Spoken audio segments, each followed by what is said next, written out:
Good afternoon, everybody. Welcome. Thank you so much for coming. My name is Stefan Kjærgaard Madsen. I'm head of education here at CEPOS, and we are very delighted to see all of you. Although I'm sure most of you probably came mostly for the air condition, right?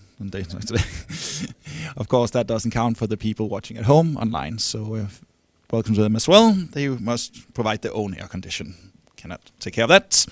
So today's topic is a classic one in economics. Oops, sorry. One that is largely settled in theory and maybe also in the overall, but where the complexities and specifics of a mixed economy like Denmark actually give some unique perspectives. So we thought it would be interesting to have an outside view of this, so we invited an American professor to give his viewpoint. I'll introduce him in a moment. And then also have a Danish view on it, so we have a Danish professor as well. So it cannot be any better than this. So our guests today are, and I'm going to start with the foreigner. I'll start with our American guest is Professor Art Carden of Samford University. Carden is a distinguished scholar. He's a much-used policy advisor. He's a contributor to big popular American news outlets and an overall great guy. He is also, more importantly perhaps, a great teacher of the principle of economic thought. I've certainly learned a lot from him. And he's also very humorous, actually. So hopefully you'll get some laugh today. When I asked Art, how are we supposed to introduce you in this country? He wrote me, and I quote now, I've been allowed to share this quote, right? So otherwise, shoot me. And I quote, "Fat economist Art Carden does the most American thing possible. Show up in a place where he doesn't speak the language and start telling people they're governing all wrong." So thank you very much for coming and joining us for that. Art. Also joining us today is Professor Mogens Bjerre from CBS. To most in this room, Mogens probably doesn't need an introduction. Just like Art, he's a great teacher too. I know because I am honored to teach alongside him. Furthermore, few know the conditions and challenges of Danish businesses as well as Mogens does. So we're very happy that he has taken time to join us for today's event. So the program is very simple. Professor Art Carden will start by giving a lecture about 45 minutes. And then afterwards, we'll have a rebuttal by Mogens. And then maybe Art will want to comment a little bit on that, a little bit back and forth between you two. And then we'll open up for questions for everybody, right? And you'll be given the microphone to ask questions. Please introduce you. And please be aware that today is being recorded. So if you don't want your question recorded, you have to wait and ask it afterwards, right? So, all right. Well, thank you so much. And thank you, everybody, for coming once again. The floor is yours, Art. All right. Thank you.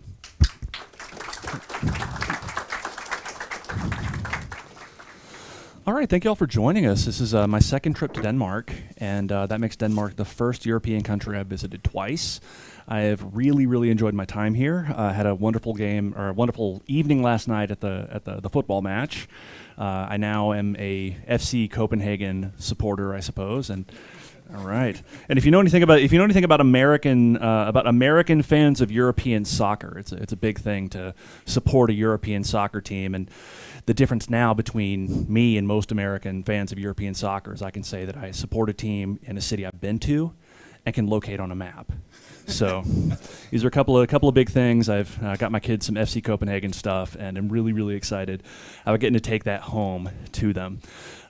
So our topic for the evening is the bourgeois deal.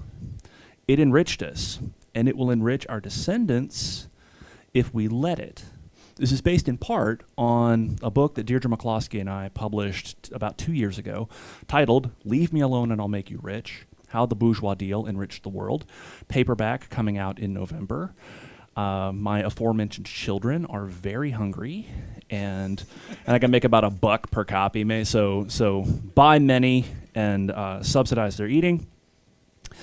And normally around this time, I would kind of give the sort of statistical portrait of, we used to be really poor, now we're really rich, and poverty's fallen by this percentage, and per capita income's risen by that percentage, and life expectancy, whatever. I decided to do something a little bit different in thinking about this, and asked, if one of our ancient ancestors were to show up on your doorstep, suppose his name is Dennis. Ancient ancestor shows up on your doorstep. He's interested in the difference between your life and his, and you want to show him just how different your life is from his, or I would want to show him how different my life is from his. Where would you take somebody in the modern world to give them some idea of just the radical difference between the world they knew and the world that we know now. And I think the answer is pretty clear. You take them to the supermarket. You take them to Netto. One of the areas I study is the economics of retail, so I'm always really excited when I get to go to new places and visit new grocery stores and things like that. It's fantastic. So I got to go to Netto the other day for the first time in my life and walk around and see all of the wonderful stuff. I was thinking about the things to get for my kids to bring them back bring them from Denmark. I thought maybe this yogurt, that my younger son loves so much. Figured it's probably not going to travel nearly as well, but if you think about the differences between the world that Dennis inhabited hundreds of years ago and the world we inhabit today, they are simply remarkable. First, walking around today, going somewhere like Netto, you're going to get more calories. For the better part of human history, the fundamental personal problem was not starving to death. Okay, that was the big thing that you had to do, was not starve to death. And that's one of the reasons why life expectancy at the height of the Roman Empire was about 24 years old. That's why in 1800, in the richest countries in the world, Britain, France, Denmark, etc., life expectancy is about 40. Okay. Now, by virtue of the fact that we have increased our productivity so much, life expectancy in even poor countries in the world, places like Nigeria, is half again as long as life expectancy was in the rich world a couple of centuries ago. So you have more calories.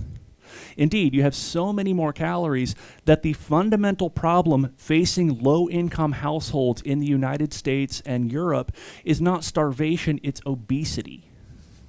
Okay, it's obesity. That is shocking, and that is something to celebrate. I've heard it said, someone was once asked why they wanted to move from India to the United States, and he said, I want to live in a country where the poor people are fat. Okay. The fact that the poor people are fat, or the fact, again, that we have so many calories, that obesity is considered a health crisis, is something that's remarkable, and something perhaps paradoxically to be celebrated. Okay? It's not just that they're going to have a lot more calories, they're going to have a much greater variety of calories. Have a much greater variety of calories, much more well prepared. The shopping environment, the process of procurement is going to be very, very different today compared to what it was for Dennis, our ancestor from a few centuries ago. Now, if you want food, you go to Netto, or maybe you go to Aldi, and we have Aldi in the United States. There's one where we, in fact, do a lot of shopping. Go to one of these places, you hand them a credit card, or you hand them some money, and you get yogurt and meat and mangoes and apples and beer and gin. And we don't actually sell liquor in grocery stores like this in the United States. But anything you want, practically, for simply sitting at a desk, maybe, doing some mental work, ideally, earning some money, and then exchanging it for all of the goods and services that you could possibly want. For Dennis, our constitutional peasant, our ancestor from many, many, many, many years ago, it was a much more difficult problem. It involved scratching the ground. It involved back-breaking labor. It involved incredible uncertainty. It involved saving about a quarter of the crop every year, because if you didn't, there wouldn't be any food the next year. Nowadays, when we think about our children, and we think about our children wanting stuff, we take them to the grocery store, and they want whatever they see at this colorful candy display. And we say no because that'll rot your teeth or whatever. A couple hundred years ago, they were hungry and hungry and hungry, and the answer was no, you can't have any more grain, because if we don't save it for next year, there won't be anything to eat a year from now. It's a huge difference, again, between then and now. Something else that's important that I think is going to be relatively easy to overlook will be the quality of the lighting in a place like a Netto, or a place like an Aldi, or a place like this lecture hall right here. The economist William Nordhaus, who won the Nobel Prize in 2018, is famous for a lot of things, but one of the things he did was try to come up with a robust measure of changes in standards of living by looking at the cost of lighting. Okay, looking at the cost of lighting, and discovered that by orders of magnitude, light is less costly today than it has ever been. Indeed, Aldi, when some of their executives are being talked to about strategy, are talking about improving the lighting in their stores. For most of history, once again, it was the sun came up and then you could see. Hours later, the sun went down and you couldn't see anymore, and that was it. Okay. Now, you can stay up till all hours of the night reading. Okay. You can get up really, really, really early in the morning. You have so much better illumination. You see the world better than any of our ancestors would have. And with that comes, first of all, less eye strain. Second, less crime. And third, just generally more comfortable lives. Now, the thing that's remarkable about this, what may be most remarkable to our ancient ancestors, if we were to take them to a modern grocery store like Netto or Aldi, would be the clientele. Indeed, you walk around virtually any grocery store, and the people who are shopping there are not the crowned heads of the country. They're not royalty. They're not special members of the court. They're normal, average, everyday people who are probably descended from other normal, average, everyday people. I was talking to somebody a minute ago who mentioned being a farm boy from Denmark. Well, farm boys from Denmark, the descendants of farm boys from Denmark, have access to the kind of food that royalty of a couple of centuries ago could only have dreamt about. Okay? Not only do we have much better food, not only is there much greater variety of it, not only is the lighting much better, not only is the overall experience much better, it's available to the least of these among us. It's available to average people. It's available to people of lower incomes. It's available to people of middle incomes.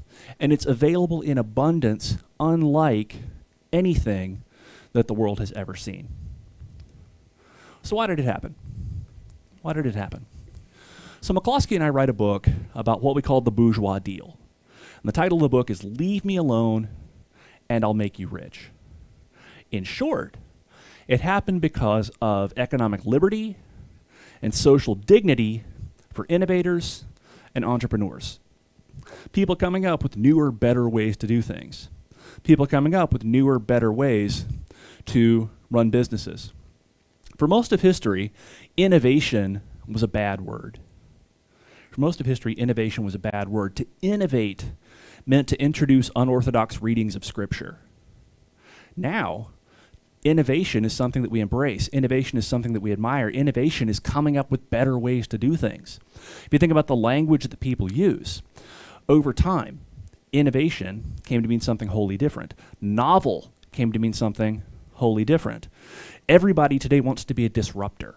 That's the cool thing in the business press. You want to disrupt this space or that space or the other space. Everybody wants to be a disruptor.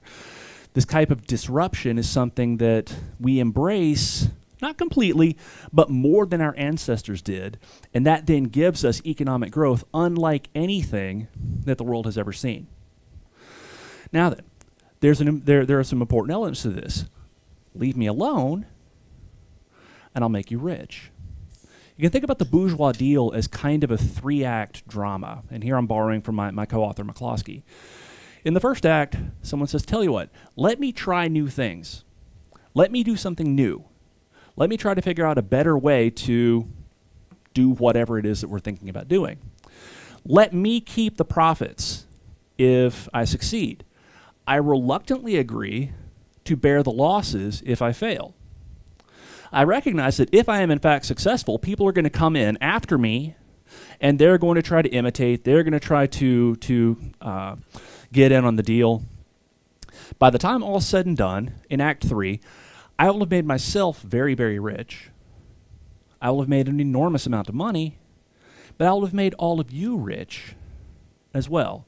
Richer in goods, richer in services, richer in the kinds of things that make us human. And that's exactly what happened. William Nordhaus, again, who I mentioned earlier, who did the studies of lighting, has estimated that about 98% of the value of innovation accrues not to the innovators, not to the people like Jeff Bezos, not to Bill Gates or Steve Jobs or Sam Walton. Rather, it accrues to us in the form of consumer surplus, in the form of gains from trade. Now, when my kids found out I was going to Denmark, I was going to the home country of Lego. Okay. Of course, we had to spend a lot of time talking about Lego, and I had to do some research into the history of Lego. And Lego is a perfect example of this. Because in the late 1940s, Ole Christensen is making wooden toys and discovers, lo and behold, he can't get the beech wood that he needs for a particular quality that he wanted. And at a trade show, he sees a plastic molding machine. Sees a plastic molding machine, and a lot of people think, this plastic molding machine is not such a hot idea. He's got an idea, though. He thinks, you know what, I can probably make toys with this. He buys a plastic molding machine, doesn't have to ask anybody's permission to do so, puts his own money on the line. A little bit later, in 1958, they get the design right, and we have the modern Lego. Once again, not having to ask anybody's permission to change fundamentally the shape of the Lego, and now it is one of the world's truly great toy companies. In fact, I believe Lego bricks were voted Toy of the Century twice in the 20th century. What happened? Who got rich as a result? Well, the Christensen family did pretty well, I think. Executives for Lego seem to have done pretty well, but most of the benefits have accrued, not necessarily to them, but to all of us. Who grew up playing with Lego bricks? See, case in point. Okay, and my kids as well. Okay, grow up, love playing with Legos. Almost all of the innovation, or almost all the value of the innovation, embodied in Lego, in Amazon, in the iPhone, in modern credit cards, in modern banking, in these little clicky things that we use to give presentations, has accrued almost entirely to consumers. By basically leaving people alone, letting them try new things if they want to try new things, and make a lot of money doing it, we have allowed them then to make us rich. We've allowed them to make us much better off. This issues, ultimately, in real GDP growth. Now, gross domestic product is the market value of all finished goods and services produced in a country in a year. It's a definition that my macroeconomics students give when I ask them for the definition in classes. And according to the IMF country report for Denmark, they're forecasting GDP growth of about 1.8% per year from about 2024 through 2027. Okay, which is not bad. It's better than zero, obviously. Okay. And indeed, if the population of Denmark grows by 1% per year and GDP grows by 1.8% per year, that means on net, real GDP per capita is increasing year after year after year after year after year after year. Okay, but it's not great either. And indeed, one of the projects that is happening here is asking about what could get us to 3% GDP growth. What could get Denmark to 3% GDP growth? What could get the USA to 3% GDP growth? I would argue that one of the things that would get us there would be a fuller embrace of the bourgeois deal that made us so rich, that increased life expectancy the way that it did, that turned obesity rather than starvation into a health problem facing the poor, that created the standards of living that we enjoy today. In the liberal 19th century and 20th century, we, meaning society writ large, started letting people innovate a bit more. We stopped throwing inventors and innovators off of cliffs, as happened periodically. We got rid of rules that they had in, say, baking in Germany and France in the 1400s and 1500s that said you are not to introduce any innovation in the baking of bread that is not approved by all of the other master bakers of the guild. You are not to introduce any innovation in the weaving of cloth that is not approved by all of the other master weavers of the guild. Now think about this for just a second. If someone comes along and says, hey, master weavers of the guild, I've got this idea for weaving that'll put you all out of business. Okay. Yeah, that's not going to happen. Or that's not going to get much, that's not going to get the type of permission that we would really like to enjoy. At the margin, things changed just a little bit, and we started to give people the liberty and, again, the dignity to come up with new ways of baking bread, new ways of weaving cloth, new ways of making toys, and, again, that made us rich. Now, we can contrast this bourgeois deal, leave me alone and I'll make you rich, to a handful of other ways of organizing society. There's what we call the blue blood deal. The blue blood deal, or an aristocratic deal. It says basically, do what I tell you to do, and maybe I won't kill you. Okay. Do what I tell you to do, and maybe I won't kill you. When I tell you to go to war, go to war. Not in the name of your family, not in the name of your friends, but in the name of me, the king, the blue blood, the cool guy. Okay. Pay your taxes, pay your rents, bow and curtsy when I tell you to bow and curtsy. Honor me. Not because I've done anything useful in life, because doing useful things is base and ignoble. Buying and selling and trading, ugh. Honor me because I am descended from some other guy who everybody thought was awesome. And then again, like I said, by the time all is said and done, maybe I won't have killed you. Okay, this is not a recipe for economic growth. Okay, it's not a recipe for economic growth, definitely not a recipe for innovation. There's the Bolshevik deal. There's the Bolshevik deal, which in our madness, we adopted at least somewhat in the 20th century. And the Bolshevik deal basically says, obey the party in everything, do what the party tells you to do, bow when the party tells you to bow, salute when the party tells you to salute, sing when the party tells you to sing, do whatever job the party tells you to do, and if you're lucky, maybe we won't have liquidated you in a gulag. When all is said and done, once again, not a recipe for invention, not a recipe for innovation, not a recipe for prosperity. There's also a bureaucratic deal. It's also a bureaucratic deal, and one, in fact, that is kind of choking things in the United States and elsewhere. And the bureaucratic deal is very, very similar. It's the deal of the administrative state. It says, follow all of the directions that the government bureaucrats give you. Get the licenses you need, which are dispensed by people with master's degrees who, by virtue of their master's degrees, are experts on whatever field you happen to want to go into. And if you get all of the right permissions, then maybe you can innovate. Once again, not necessarily a recipe for real economic growth. Far preferable, again, is this bourgeois deal that we've talked about. Leave me alone, and I'll make you rich. Allow me, once again, an innovator and an inventor and an entrepreneur to come up with newer, better ways of doing things, newer and better as measured by people's willingness to pay for them in the market, and we get long-run economic growth. Efforts to sort of rescind this deal to a certain extent have led to lower economic growth than we would like to have. Readoption of this deal in a lot of different ways, I think, would lead to higher economic growth over the very long run.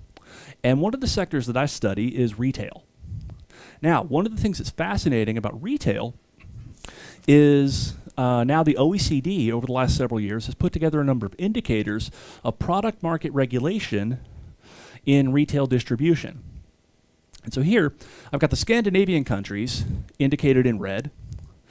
And one of the reasons I love this slide is part of the great irony of what we said we were doing is fat American economists are going to show up and tell you you're governing wrong.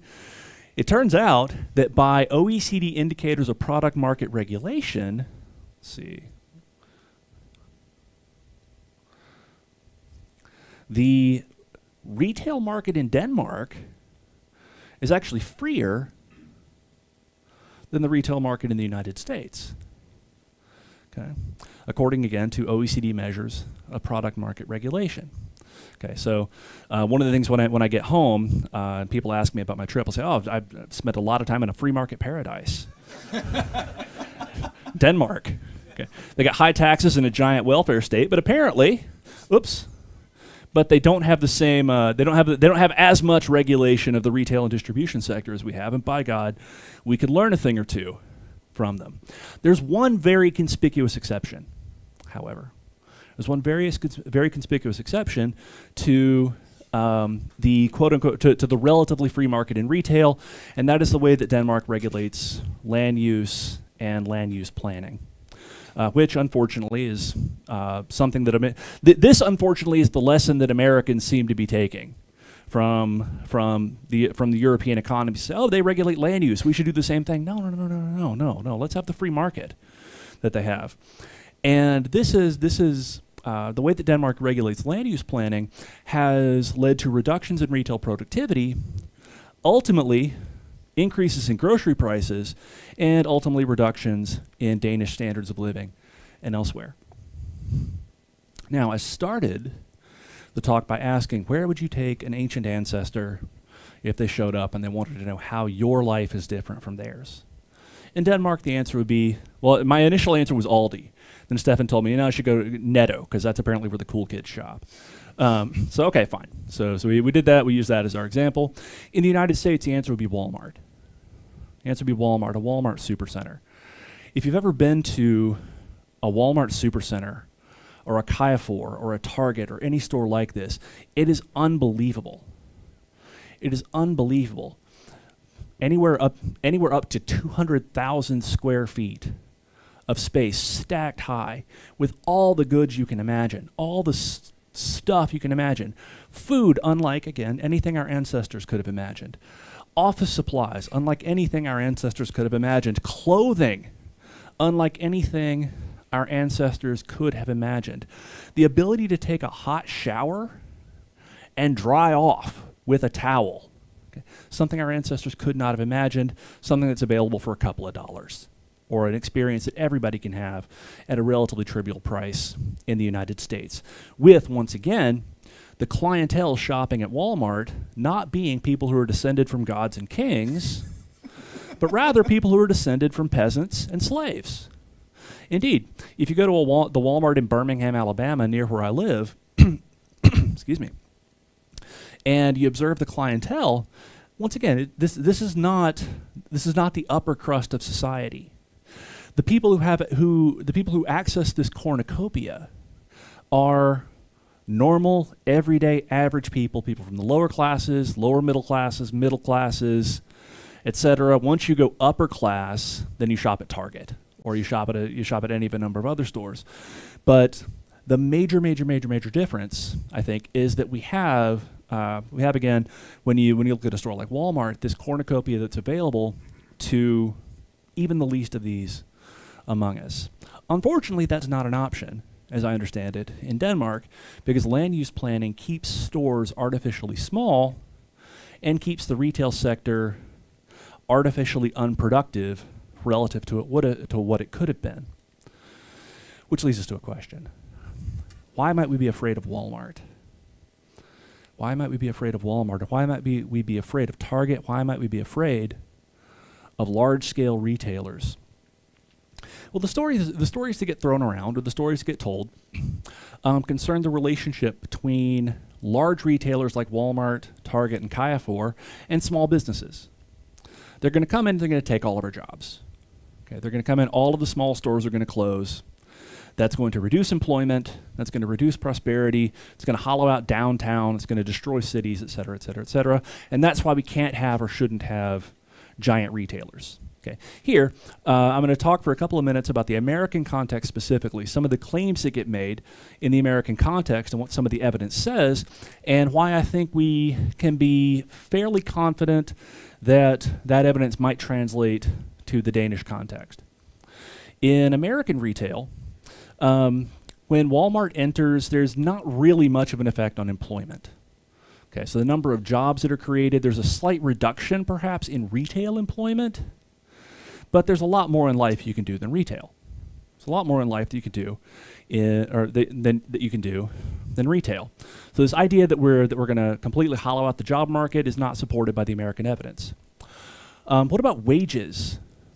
Well, it turns out actually that large firms and large enterprises, or large firms, large enterprises, and large establishments pay a wage premium relative to smaller establishments and smaller firms, in part because they're much more productive. Productivity is very, very high in large American retail, and this translates then into higher standards of living, higher wages, and higher earnings for their workers. Even the social effects appear to be largely benign. I got interested in Walmart when I started talking with a couple of friends from graduate school about writing a paper about what's called social capital. And social capital is basically a fancy social scientist way of describing relationships. Glue that holds us all together, the kinds of things that make societies work. Grease that makes it possible for us to make transactions. It is, in short, the stuff that makes, on one hand, life worth living, playing cards with your friends, having friends over for dinner, et cetera, et cetera, et cetera, and also stuff that makes us more productive, because when you're playing cards with your friends or having them over for dinner, you might be talking about business stuff. And it turns out, long story short, that the relationship between Walmart entry or Walmart diffusion and social capital is benign. It's anywhere from 0 to positive. So it turns out that large-scale retail is not destroying communities in the United States the way that a lot of people claim that it is, or a lot of people think that it is, and I think that translates reasonably well into the Danish context as well. Now, the most important effect of large-scale retail on anyone and anything is going to be on prices and standards of living. Prices and standards of living. And indeed, when Walmart opens, and when a Walmart supercenter opens, so you have a regular Walmart which just sells dry goods, you have a Walmart supercenter which is half grocery store, half clothing, dry goods, electronics, things like that, prices tend to fall. Okay, prices fall first because Walmart itself charges lower prices directly. Second, because Walmart exerts competitive pressure on other area retailers, so they've got to cut prices. A third effect, and one that doesn't show up in prices necessarily, concerns inventory management. Stores tend to manage their inventory a lot better when they face competition from stores like Walmart, Target, Carrefour, Costco, other large retailers, and the likelihood that a store is out of something is a lot lower as a result of this competitive pressure.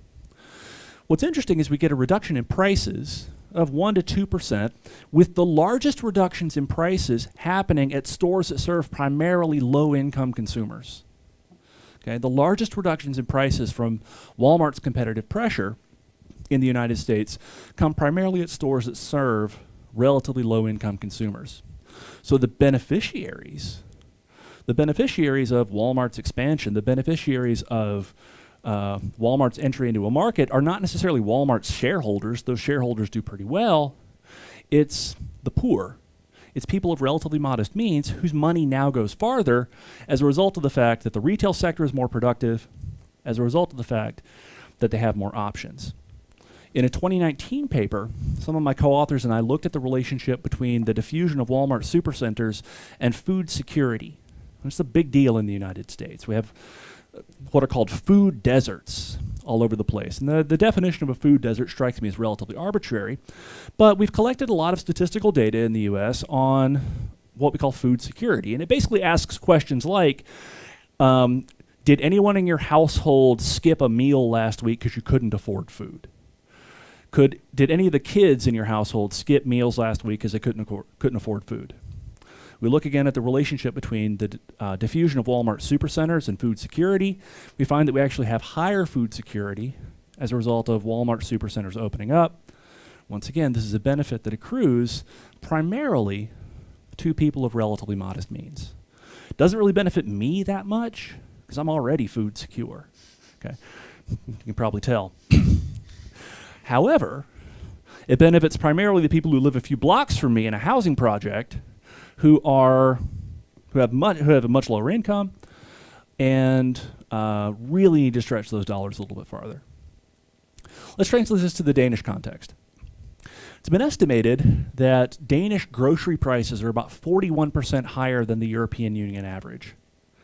Okay, Danish grocery prices are about 41% higher than the European Union average. And as much as I've loved my time here, I have experienced a little bit of sticker shock. Going to the grocery store, going to McDonald's, again, food security. things like that, prices are really, really, really, really high. Okay. And indeed, among the reasons why prices for groceries in Denmark are as high as they are, first, very high value-added taxes. And second, and I would argue importantly, because the way that land use is regulated in Denmark, the way that land use is regulated in Denmark means the retail sector is not as productive as it would be. Okay, ergo, prices are higher. And the Danish Ministry of Finance estimates that grocery prices would fall by about 2.3% with entry by larger, more productive retailers, which would happen again if land use planning were deregulated and it were possible to open stores the size of a Walmart, the size of a Target, the size of a Carrefour, the size of a Costco. Now, when we think about 2.3%, that seems a little bit abstract. 2.3%. One of the things I find remarkable about this statistic is it's roughly coincident with the estimated effect of Walmart supercenters on grocery prices in the United States. Again, right around 1.5%, 2%. Makes me wonder, what would people do with 2.3% cheaper groceries? How might people's standards of living improve with 2.3% cheaper groceries? Well, you think about the amount of money you spend on food every year.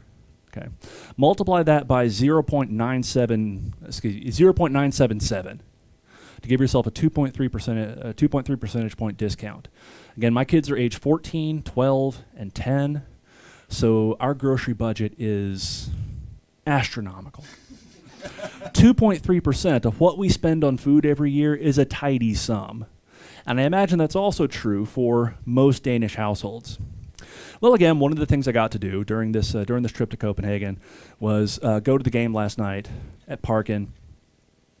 And I keep thinking, okay, what are people going to do with the money they save? What are people going to do with the money they save? How is this going to make people's lives better?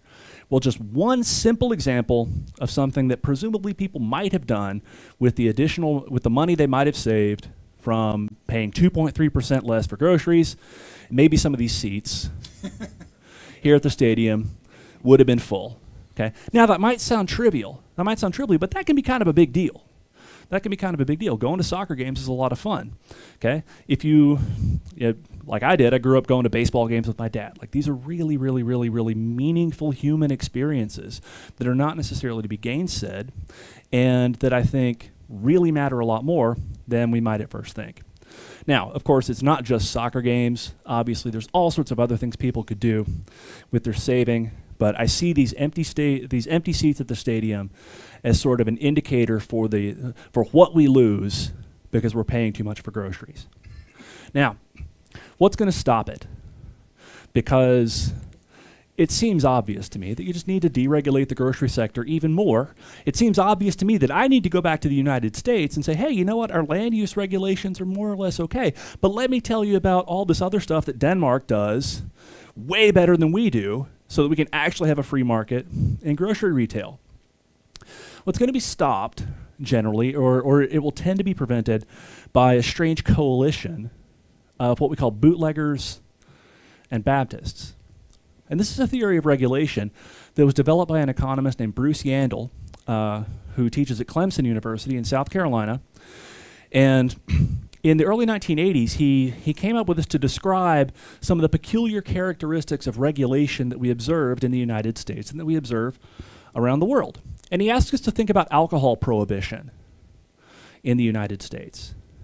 And asked, okay, well, who really supported alcohol prohibition? You had the Baptists, religious conservatives who didn't think that anybody should be allowed to drink. And I teach at a Baptist university, so you know, my grandfather is probably could be one of these guys. Okay, people who think for moral reasons people shouldn't be allowed to drink alcohol because it corrupts their souls or whatever, and therefore it should be prohibited.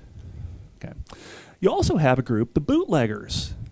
You also have a group of bootleggers who are going to support prohibition for wholly different reasons. The bootleggers are the ones who manufacture illegal alcohol. Okay, my great uncle Cleet, on my mom's side of the family. Now this is as Alabama as you get. You know, my great uncle Cleet, the bootlegger. Okay, he would have been over here. Okay, he would have been over here. He would have been one of the ones getting rich, because what prohibition did is it got rid of the competition. So you end up with a coalition. I put that in quotation marks because they're not working together deliberately. But you have one group of people that supports a policy like alcohol prohibition for moral reasons, because that's how they think society should operate, and another group of people is part of the coalition who support a particular policy for very straightforward, very strict financial reasons, because having those rules and regulations makes them rich. Unfortunately, this means that a lot of regulation is more stable than it would otherwise be, because you get, again, like I said, one group of people with a strong financial interest in it, and another group of people with a strong moral interest in it, working hard to make sure that the regulations and the rules are actually enforced. We see this in a lot of different sectors. So, for example, in the United States, one issue that we're running into is regulation of vaping. Okay? And of course, as you can imagine, the cigarette companies are big fans of regulating vaping because it reduces the competition. There are a lot of public health advocates who are big fans of regulation on vaping because they think that vaping is bad for you, and it probably is. But I can't imagine that it's that much worse for you than actual cigarette smoking. The bootlegger and Baptist coalitions that we see in retail in the United States, in Denmark, and elsewhere consist of bootleggers, store owners, and people who don't want to face the competition. So Netto, Aldi, as much as I love them, they are in this case going to be the bootleggers who have a strong financial interest in maintaining land use regulation as it is. And the Baptists, say, who just don't like big stores and who like the idea that, well, stores should be small and communities should be organized this way. And that then is the stuff of lives well lived. That then is the stuff of a good world. So the story that Deirdre McCloskey and I are telling is that adoption of this bourgeois deal, leave me alone and I'll make you rich, gave us Legos, it gave us Amazon, it gave us the iPhone, it gave us Coke Zero, it gave us a world where, again, obesity and not starvation is a major problem facing the poor. It gave us standards of living unlike anything that our ancestors could have ever imagined. There are far more of us living much longer with much higher standards of living. We could do better, though, by embracing the bourgeois deal further. In the United States, by changing the way that we regulate a lot of things. In Denmark, by changing the way that land use is regulated so that the retail sector can itself become more productive. So thank you all for your time, your energy, your attention, your hospitality here in a lovely country, and I look forward to comments from my opponent.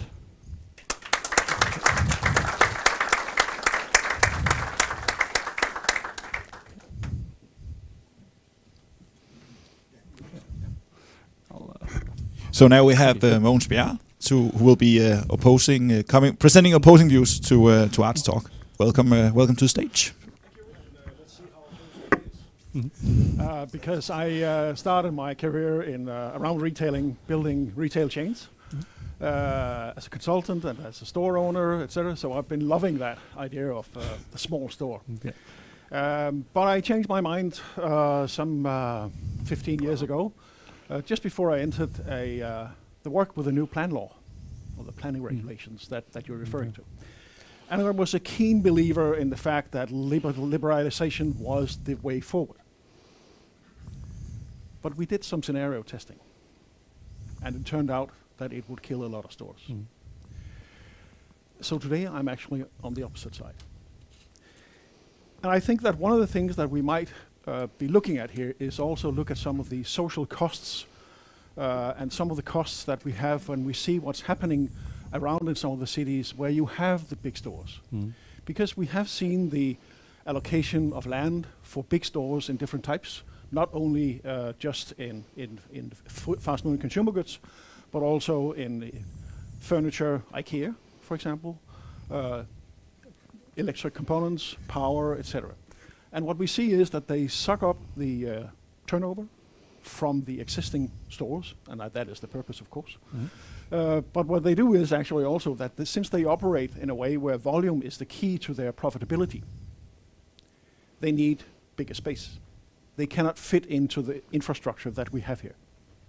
So the result is that we build a secondary area outside the city centers where we see that big stores thrive and are having a very good exercise of doing what they do. And we see at the same time that the city centers are basically being killed, being empty. And the question is really, what are some of the costs here of doing that? And I think this is where I'd like to challenge the idea of that bigger is better. Because the scenario we did the last time that all was up for discussion actually took a look at how many Walmart-like stores would we have in Denmark if we were going to take up the full consequence. I don't know if anybody has got an idea about how few we're talking about. Number was between 12 and 15. Now there's a cost that I think we should add here. That is the cost of being able to purchase stuff. Meaning that all of a sudden, what we're doing now is that we are arguing for changing the idea that stores come to where people are. That we now have an idea that we have to make people go to the stores. And they will have to go by car because the distance is so fairly great. So the cost of all this actually in the old case that we did the structure around showed us it would be far more expensive for society to have the fewer bigger stores that if we had the structure that we have right now. I'm not saying that the structure we have now is perfect, by no means. But I can see what we are looking at is that we looked into a situation where the idea of emptying our smaller cities for life also have literally a very financial effect on housing prices, which is immediate. So I think what's interesting is that if we listen to the people that we are not trying to regulate, but we listen to the people in some of these small cities, one of the actors in the sector, Dagrofa, is actually very, very active in setting up new localized financed stores where people in the local communities go together and make an investment of 3,000 to 5,000 Danish kroner, so it's not a lot of money. But they make the investment in reopening or building new stores out in the smaller societies because they know what happened to the housing prices in the village next door when the last store closed. They know what happened in the village next door when the last school closed. They know what happened when the sports activities disappeared, etc., etc., etc. So my argument here is that I think we should take this discussion about efficiency into a broader societal context and have a look at some of the costs that follow this new and different structure. So that's one path I'd like to take. The other one that I'd like to take is one that actually is related to the closest we get to a Walmart, a Bilka.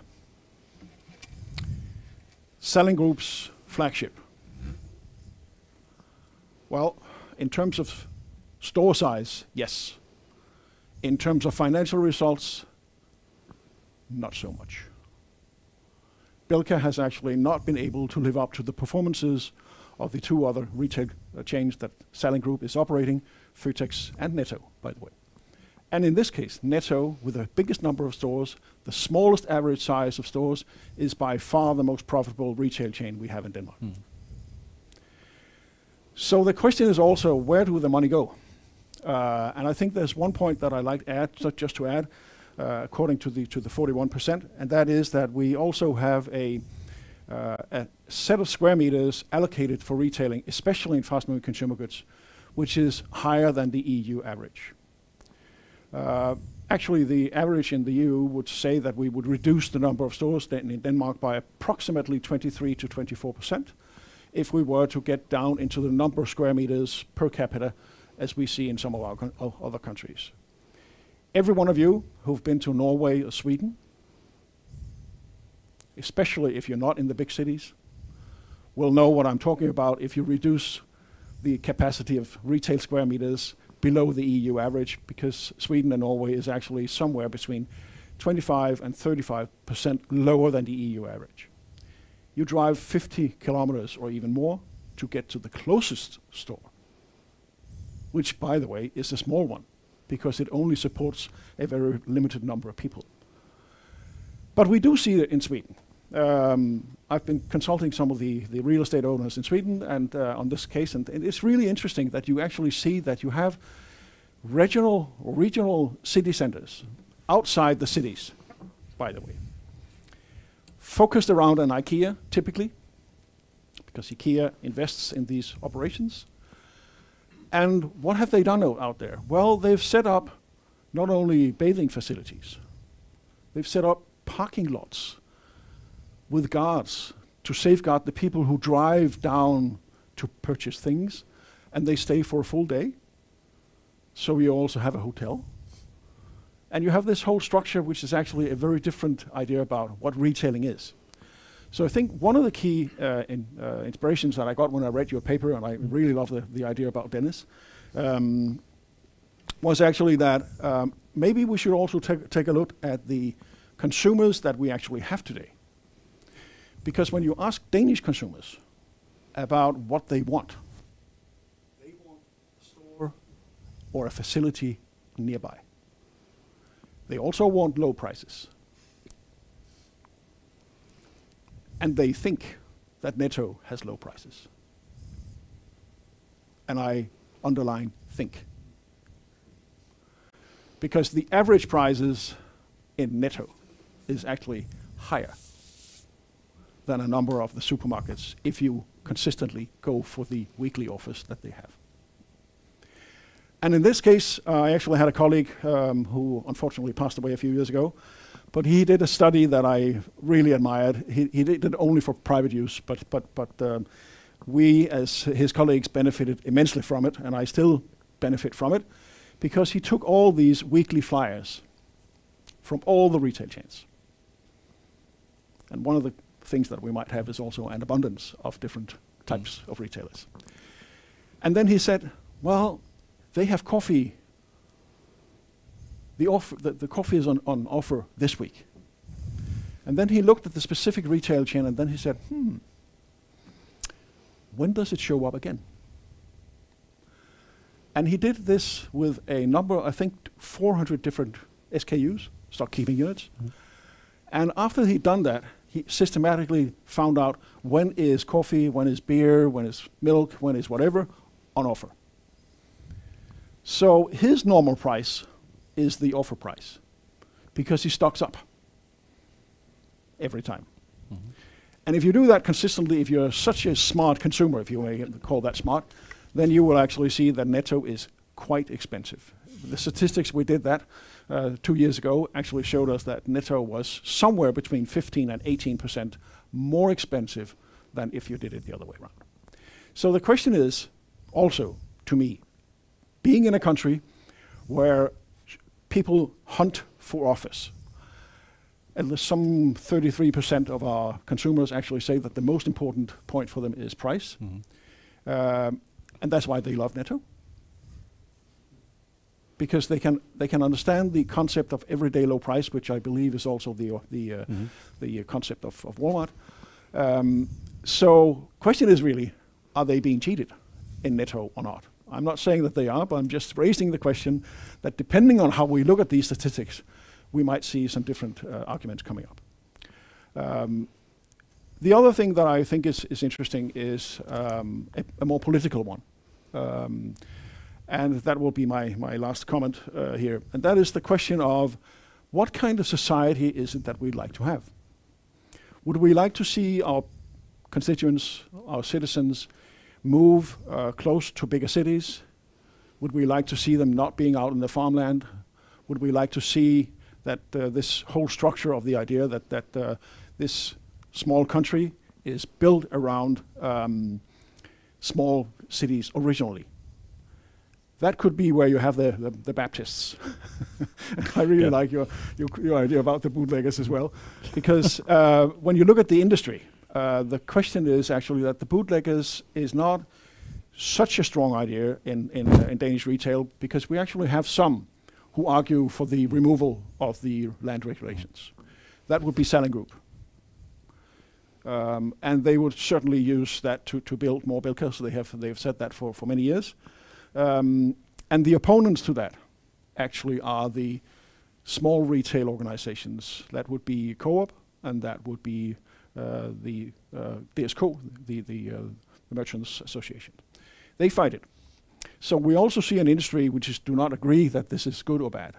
And I think that could also be part of the discussion here, that who would benefit from this. And there's no doubt, not politically either, that the Salling Group would be the big beneficiary if we actually did this. Historically, they have been the only ones ever in Denmark that were able to run the business model of a Walmart lookalike profitably. Co-op tried for 25 years. The concept was called OBS, Ops, and they consistently failed. It's not just 1 year. All 27 years. They were running the chain at a deficit. So for some reason, they didn't master that concept. So I think it's also a question of saying, who is it actually that masters the concept? And I said I was my last comment, but I have one more. The last one that I'd just like to add is, you touched a little bit on it. That would be the idea about food, not safety, but food quality. We are a farmland, renowned for the idea that whatever we harvest, no matter whether it's corn or beef or eggs or bacon, we cut off the best ones, all the best quality, and we send it out. So you have arrived in a country where the use of money for food is actually amongst some of the lowest percentages in Europe. There was a great outcry for 10 years ago, when we lost the Saturday chicken. The poorest quality chicken in an aluminum package, just to put in the oven, but people thought that was the right taste. Right? So I'm actually also kind of looking into saying that if we can do something for food quality, alongside the discussion here, there might be a nuance that could be beneficial there as well.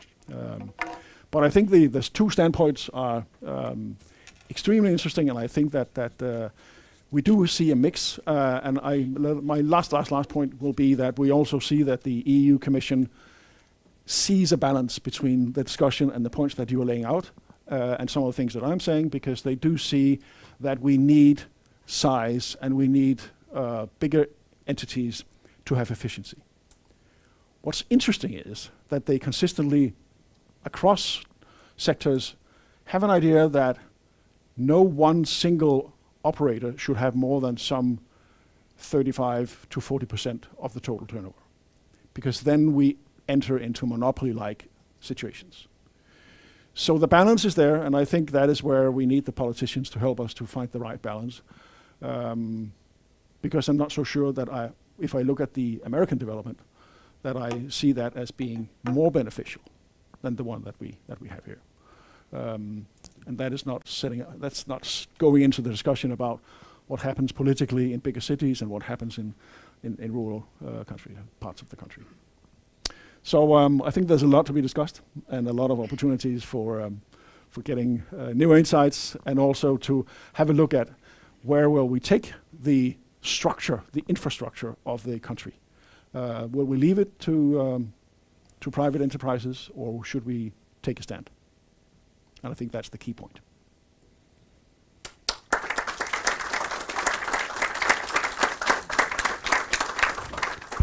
So Art, I'm sure you want to count on some of these arguments. So if you want to take the stage as well, you can sit down on the chairs here. Sure.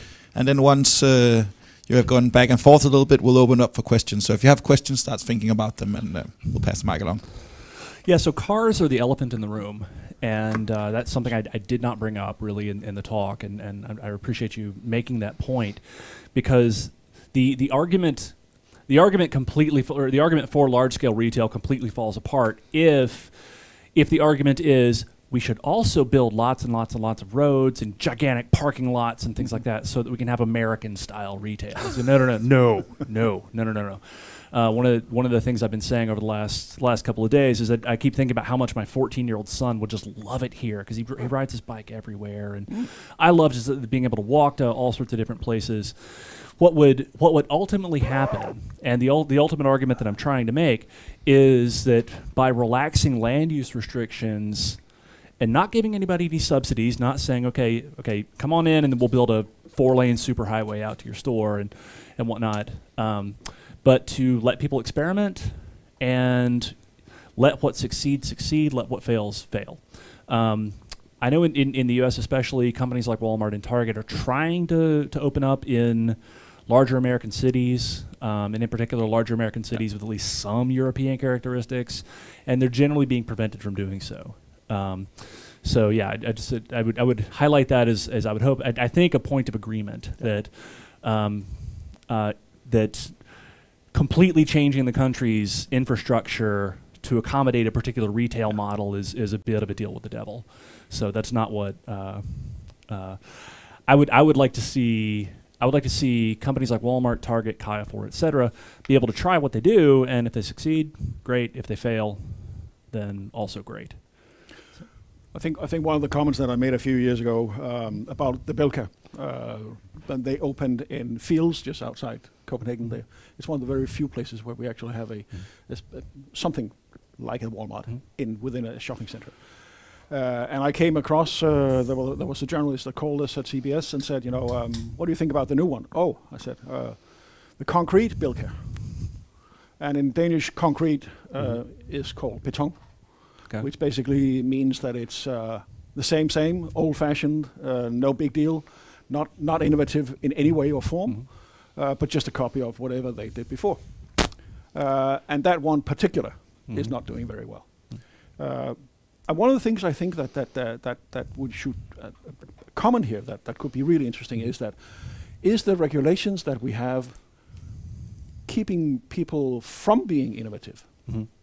And I think that if set aside innovative is only related to the size, then that is one dimension of innovativeness. Right. But I think that if we look at the Danish food scene, we see a lot of innovation in new concepts, new store concepts, big and small, combining food sales and the eateries, and the Eataly that you also have in the US is a great example of something which is actually trying to combine it. We had an Eataly in Copenhagen. Some of you might recall that there was one in the basement of Illum, the shopping center or department store, and it failed miserably. But that was actually because it didn't have enough space. And one of the reasons that did not go well there was that it was simply too cramped. You couldn't show the whole idea about assortment or etc. because the size was not there. So I think there's an opportunity also here to sort of see, where can we move with this? Yeah, I think I like to use the word opportunity to think about this. And people are going to innovate, and they're going to innovate around rules and restrictions from time to time. In a lot of cases, we might end up with what we call superfluous discovery, which is coming up with ways to skirt rules that maybe shouldn't have been there in the first place. What fundamentally matters and what's most important is the process itself. So not necessarily the outcome. To say, okay, can people try new things with other people voting on those new things with their money, and then of course just sort of seeing what works. I'm intrigued by a place failing because it didn't have enough space. And here I'm asking out of ignorance. So what was the space constraint? Well, I think the space constraint was that they had some. I think the size in the basement is around 800 square meters. So it's fairly small if you compare to what the normal Italy size would be. Normal Italy would be several floors of at least 800 each. Okay. So it was really I didn't understand when they decided and and Walmart in fact has actually been experimenting a little bit with smaller stores. The Walmart that are just grocery specific and things like that. One of the things I do find kind of interesting about this whole discussion is we have a very, very free market that should probably be a little bit freer, as opposed to as opposed to going somewhere where the market is completely suppressed. So I will notice, or I will note that the Aldi I shop at, not terribly far from my house, was nicer and had a better selection than the Aldi I went to the other day. So, so maybe I'll take that as perhaps as a data point that by virtue of the fact I did warn you, Art. Yeah, I know. There's a Walmart right down the street from my Aldi, and that might be one of the things that's. But that is one of the things that a lot of Danes actually are surprised about. If you go to Germany, Aldi is something completely different. It is really a poor version of it that we have here. And by the way, they are still not making money. Oh wow! Okay. Cool. Let's see if there's some questions. Wow, there's many here. Let's take the one on the yellow shirt here first. So. Hello, my name is Andreas Rosdal Hansen. How many questions am I allowed to ask? One each or just one? Okay. Okay. This one is for Professor Mogens Bjerre. Do we have any kind of case studies from cities in Denmark or towns in Denmark that already has a Bilka? Because I'm from Slagelse, where there is a Bilka, and there seem to be both a town center there and a downtown area that seems thriving together with the Bilka. So what are our findings in Bilka? In towns that has Bilkas? Yes. And also just out of curiosity, because I've never been to the US, how many Bilkas to a Walmart superstore? Well, if it's sheer size, I think you should multiply the Bilka by 5, approximately. Okay. So it's a lot bigger. But Selling Group, or what it was before it changed its name, actually did consult Walmart on how to build the Bilka.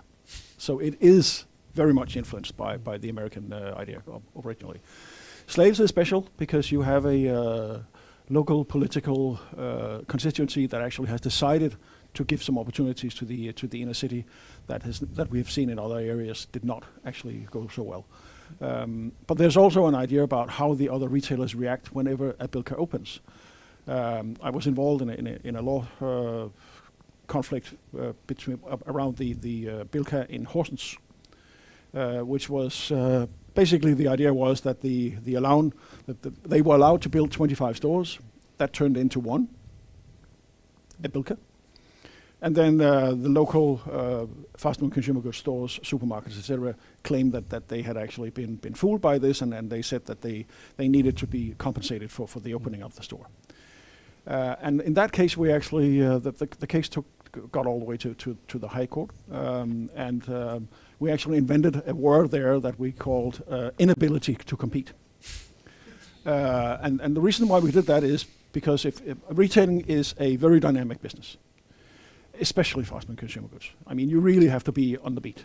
And if you are on the beat, you should be able to react to competition and initiatives within at least 2.5 to 3 years. If that is not the case, you are in Danish konkurrenceudygtig. And that is actually that has been statute by the High Court, that is a word that we use. So they only got a compensation for 2.5 years. Yeah. Is there a question? Is there a question for Art? I've seen several hands here, but are you for Art? Right. Yeah. You're welcome. Thank you. My name is Anders. You're describing some basic models and the Bolshevik model and the market model and so on. But I listened to where was the Chinese model, because it looks like every China is running away from Europe very fast, running away from Europe, from US fast and even faster from Europe. And I don't know what they do with retail, but I just don't know that we will be left behind very much very soon. So say a little bit about the China model. Thank you. Yeah, that's a fantastic question. So you get in the book, which you should all buy. We describe the bourgeois deal, the blue blood deal, the bureaucratic deal, the Bismarckian deal, the Bolshevik deal, and I guess you could, in the next edition, we should describe the Beijing deal. And Chinese economic growth, I think, is a bit of. I don't think it teaches the lessons that a lot of policymakers want to learn. They say, "Oh, look at what Beijing is doing there," whatever. It's like, no, China went from having maybe the worst government on the planet to having just a really, really terrible government. And the fact that you went from that bad to just terrible just led to explosive economic growth. When you're starting close to zero, then any economic growth is going to be substantial. Fortunately, they've been able to sustain it, at least for the time being. But I think the only way that China keeps that is if they maintain what liberalization that they've been able to do over the last 45 or 50 years. And given some of the noise that is coming out of Beijing, I'm not sure how well they're going to be able to do that. Yeah, I don't think there's a unique Beijing model that is successful. I think it's been China becoming more like the United States and Europe in terms of its embrace of relatively free markets. So. Cool. Next question here. Mm-hmm. Hello, my name is Jesper. Hey. I really like this bourgeois deal. Appreciate I'm a conservative, so I like that. But I'm a little sad that you focus on this land use deal as our biggest concern. What about all these things about food markets online and stuff like that? Okay. So the land use question was just, I study retail. This happens to be a retail issue. And online shopping is fascinating as well, because I know at least in the United States, a lot of places are moving to same-day delivery. It is revolutionizing how we shop for stuff. Yeah, for food. So part of what's interesting about it is there are people who are lamenting the fact that, like, oh, now you just have all your food delivered from Amazon or Whole Foods Market or something like that. You don't go shopping. You don't go to the grocery store the way that you used to. And it's like I don't like shopping. A lot of people don't like shopping. In fact, actually, some of the data I looked at suggested that I think it's 61% of Danes go to the grocery store 3 times a week or more, compared to about 35% or so of Swedes. There are people in the world who love shopping.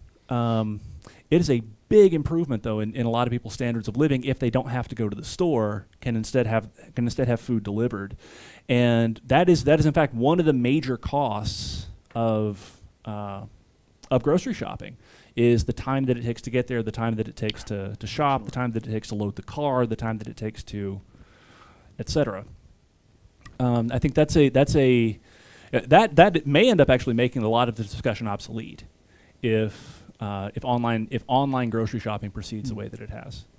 And I'm going to ask you a follow-up question then for both of you. So I was recently in London and I tried one of those Amazon stores without any employees. Quite literally no employees. You just walk in, it registers your phone, you take your stuff, you go out. You don't even have your beep to go out. Somehow it just knows what's in the basket. And it was what was in my basket. I was surprised. I have no idea how to do that. But the selection was limited, very limited. Yep. Like, they didn't have 80 types of potato chips. They had like 4 or something like that, right? So something that drives big stores is obviously big selection, right? That's what you use the square feet for. So is the model of the big store also potentially threatened by, economically speaking, by stores that doesn't have to pay employees? You're both very welcome to give your take on this. Well, if I should go first, no. I think the whole social element that is important for about 1/3 of all Danes when they go shopping is something that cannot be replaced unless you build the avatar. But I mean, that's soon to come. But no, so far not. But it serves a niche and it serves a hole, and we are seeing them now popping up in Denmark as well.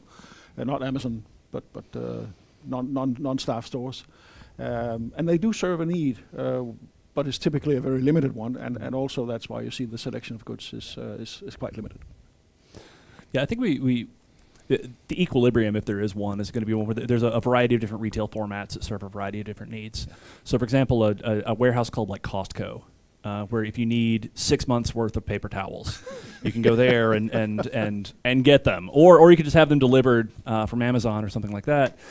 Kind of what we do in our family, and I think what a lot of other families do, is you go to Costco, or you order from Costco for one set of things, and you order from Amazon for another set of things, and maybe you go to Aldi for a different set of things, and then you go to the farmer's market if you want strawberries that actually taste like strawberries or tomatoes that taste like tomatoes. That's a discussion of food and agriculture regulation, which could have us here all night.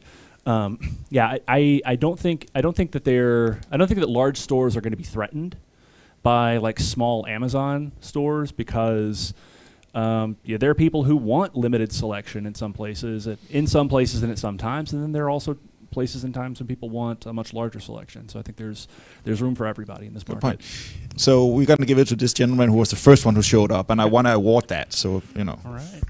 My name is Ole Gerstrom. I think we have to face the harsh reality we have in front of us. We see energy prices doubling, and we read in Financial Times that the Germans have to cut their energy consumption in the coming winter by 20%. And we know the bureaucrats have their eyes on large production facilities,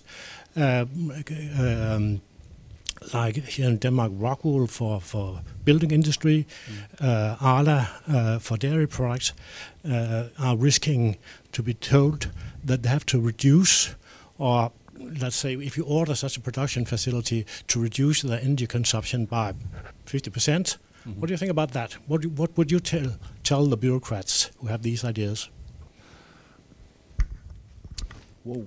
Well, I mean, this is being recorded, so I need to think about something that's appropriate for a family environment. I would say if you want to reduce energy usage, don't tell people reduce your energy usage. Price it the way that it's supposed to be priced, or price it in accordance with market principles. One of the somewhat frustrating things about the way that energy is regulated around the world is on one hand, regulators are pushing against energy monopolies because they're going to charge prices that are way too high, and they're not going to produce enough output. On the other hand, the environmental part of the bureaucracy is pushing against energy companies because they're way too competitive and because they're producing way too much output and charging prices that are way too low. That's a situation where I think the market can handle it, and in fact, in a situation where you have spillover costs, like with energy, there are monopoly power is actually a good thing insofar as it reduces the output of these spillover producing things. With respect to the German example, we had a discussion earlier today or yesterday at one point about nuclear, and I know that this has been a point of contention in Germany specifically has been shutting down nuclear plants, which strikes me as moderately insane, because nuclear is incredibly clean, it's incredibly cheap, it's incredibly safe, and I forget the exact number, but thousands and thousands of excess deaths in Germany from particulate emissions from coal-fired power plants. I would suggest that maybe leave well enough alone, mind your own business, leave them alone, and perhaps let them make us rich. Yeah, my name is Tony. I actually had lunch with Britta Gammelgaard. Oh. You has to know Britta Gammelgaard. And she said something interesting. She's supply chain professor. And I say, Walmart, Arkansas. She said, the innovation in supply chain is not happening there. It's happening at Amazon. They're monitoring the probabilistic that you're going to buy this good, that they have Amazon Prime, big trucks on the road. I have a question for you. Sure. That this Walmart that you're talking about, this is kind of a downward going trend. If you can buy the stuff and it come within 24 hours at your door and you pick up the stuff, then Walmart is gonna die. In the long run. I'm not finished. Right. In Denmark, I have shares in Simon Property Groups. Okay. And in Denmark, a lot of the big shops are within shopping centers. So the format in the US is not the same as in Denmark. Right. I mean, you just can't. This discussion is here before. and also the shopping center, if you look at the statistic, they're saturated. So there is a kind of innovation, place for innovation for the future, more like maybe Amazon or some kind of, as you said in England. So this kind of land use may be used for something completely different. Tell me a little about the innovation part. Yeah, sure. It almost certainly would be. So the question at hand. So one of the problems with regulation is it cuts off knowledge, and it makes it so that people aren't allowed to vote with their money for different things. It sort of assumes or presumes to know on behalf of everybody else what they should want. When the test ultimately is in profits and losses. Where if a firm is earning profits, that's the invisible hand patting them on the back, saying, "Good job, you've created value, you've taken resources and you've turned them into something that's better." When they're earning losses, it's the smack in the face from the invisible hand, saying, "You've taken resources and you've turned them into something now that is less valuable." In terms of supply chain innovation, yeah, Amazon is where a lot of the action is, and this is when I think about predictions I've made in my life. Like the only one that I've gotten right is that if there's any company on earth that's going to eat Walmart's lunch, it's going to be Amazon. I also predicted that Hillary Clinton was going to be president of the United States in 2016, along with just about everybody else. But that's not really what we're talking about. One of the things that removing regulation of virtually any kind does is it creates a broader space for experimentation, and it may very well be that superstores are a dying format, just like shopping malls in the United States are dying. But they might be an intermediate step toward, again, whatever the new equilibrium happens to be, once innovation takes place. And like I said a minute ago, it could very well be that a lot of this discussion becomes moot if online shopping expands the way that some people expect it to. But again, I think the problem with land use planning is it cuts off the range of things that people can do and the range of tests, the range of experiments people can have. So, for example, you mentioned Danish consumers wanting low prices and stores that are right by them. It's like the classic problem of asking people what you want. What do you want? I want lots of government spending and very low taxes. I want very, very low prices and everything in the world. I want companies to not track any of my data, but I also want them to know exactly what I want when I want it. This is why allowing experimentation is so very, very, very important. I don't think that large scale retail like we see with Walmart and Target and Carrefour is the end of retail by any stretch of the imagination. I think it's what happens to have worked reasonably well right now, and what could, in at least over the next several years, increase standards of living in Denmark and wherever else it might be tried. Mogens, you had some comments? Yeah, just a comment on the innovation side. I mean, innovation typically does not happen within the existing business formats or store formats. It typically happens at the edges of the industry. So somebody who sees they can fulfill the needs in different ways, that's where you see the innovation from. Yeah. And back to Amazon, they are probably getting to a point now where they actually, in just a few years, will be challenged by a new player that is going to do things differently. So I think this constant focus on innovation, which I particularly like and I think is relevant, is actually a key in terms of where retailers have been showing us for centuries that they invent new formats, they test out formats, they go across different types of categories, etc., and that will continue. Cool. We have time for at least one more question, maybe two. So yeah. My name's Josh. I'm a postdoc at Copenhagen Business School, and my question's for both of you, but I have to ask it a little bit differently for each of you. So, Mogens, at the end of your talk, you said something along the lines of, we need to ask ourselves, do we want private enterprise to make these decisions, or do we need to take a stand? And so my question for Art is, how would you respond to that statement specifically? And my question for Mogens is, who is we in this circumstance? And I ask that because Denmark is a small country, but it still has 5.5 million people, right? I think private enterprise is a way to take it. Again, so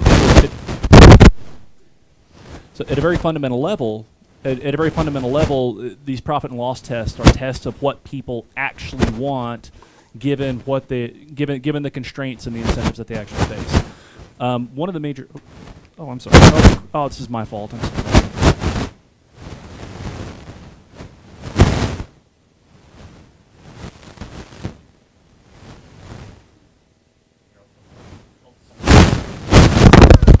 Should we give? Yeah. All right, just take this off. And, sorry. Here. Okay. There you go. All right. Now, with my dignity intact, a lot of the argument against big stores like Walmart and Carrefour and various other places in the United States, fundamentally, there's a certain snobbishness to it. It's like, I, who am a relatively upper class, high income person, like, I know better than other people what's good for them. And often I think that taking a stand politically is not fully treating people as morally autonomous agents. I would like to see the market sorted out.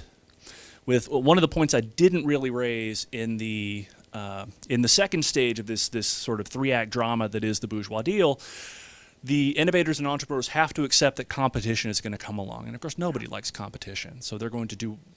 They will often and frequently do whatever they can to stifle it through political channels and through political means. So that's one of the reasons why constitutions matter, but that's a slightly different thing. Yeah, well, just keep it. Well, back to the question, I think that we, in this case, is actually the society as such at large, that we need to discuss the pros and cons, because I don't see one model as being superior to the other one. I see benefits from both.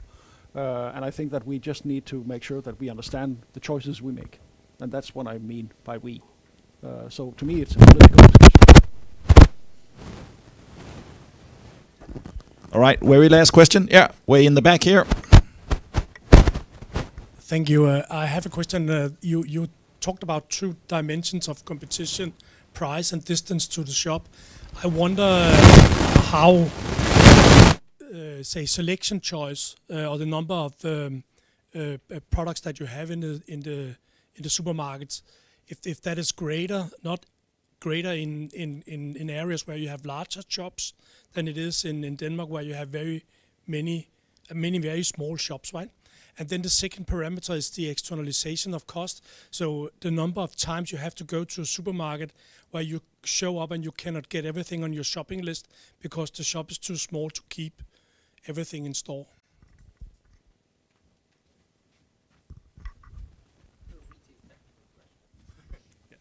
Yeah, so we will joke sometimes that if Walmart doesn't have it, you don't need it, in some sense. And this actually is one of the major points about why retail innovation matters so much, because we get the replacement of old ways of doing things with new ways of doing things and ever more efficient ways of doing things. One of the really interesting things about progress in retail anywhere has been improvement in selection. Improvement in price, quality of the shopping experience, improvement in selection. At a fundamental level, actually, to sort of return to the point made earlier, how you should shop, I don't think is my decision to make. My argument for, or any argument for deregulation is effectively saying expand the range of options. Again, in this particular case, one of the things that I'm reasonably certain that you would be able to get in Denmark and elsewhere with a more flexibility in terms of store size would be exactly that: larger stores with better selection and, as I mentioned earlier, better inventory management.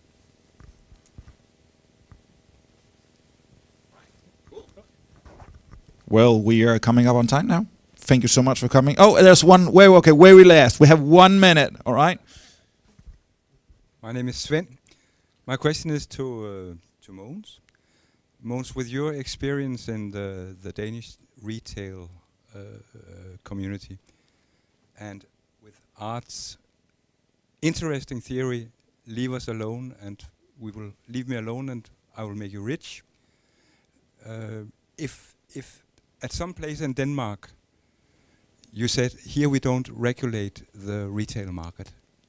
We select a town, and we let them do what they could do. We give them 5 or 10 years. Would that work? Or could it work? What would happen? We have the idea about frikommuner or free municipalities. So I think that could certainly work. And I think it would be a refreshing idea to see it tested. So now mine is off. So I think it would be interesting to see it tested. I'm on a board of a small foundation where we actually did some research last year because we had for the first time ever an opportunity to study the effect of trade around the border between Germany and Denmark because countries were closed down due to Corona. And that's some of the first real numbers we ever got on how much is it and what is it that we actually got. And that was an experiment we couldn't have asked for because nobody would have allowed it. But the fact that we have the numbers now, right? We have the numbers. So we actually, for the first time ever in history, is able to feed the politicians with insights into how many billions was it that actually moved around and across the border when we shut down, as opposed to how quickly it came back. All right, that's it, folks. Thank you so much for coming. It's been a great afternoon, and thank you to our speakers. Let's give them a big hand. Thank you.